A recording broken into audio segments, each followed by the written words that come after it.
তো আজকে আমাদের সকালের কি নাস্তা আপনাদের সাথে শেয়ার করব, চলুন কথা না বাড়ায়। আর আমার খালায় আমার জন্য কি নিয়ে আসছে, রাস্তায় নাকি বলে ওই যে লোকরা বিক্রি করে না, রুচি বলে এটা, দেখছেন? মাশাআল্লাহ, দুইটা বড় বড় রুচি কিনে নিয়ে আসছে। এই যে রাস্তায় রুচি বিক্রি করে ওইটা নিয়ে আসছে।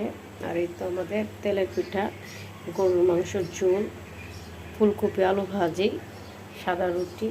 আর চা ছাড়া জীবন চলবে না আমাদের, বুঝছেন? জীবনে যাই হোক না হোক চা ছাড়া চলবে না। আর ওইখানে আমার খালায় মোবাইল টিপতেই আছে। তাই তো চা, আমিও চিনি ছাড়া খাই, আমার খালাও চিনি ছাড়া খায়। খালার ডায়াবেটিস, আর আমি খাই না ডরে যদি হয়ে যায় তাই। চা বানিয়ে ফেললাম, নাস্তা বানানো শেষ।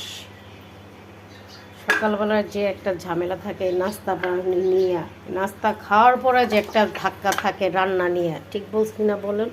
তো একটু আমাদের নাস্তার ডান। খালা, আপনি রুচি খাইছেন? ওই যে পরোটা যেটা আনছেন এটা খাইছেন? ও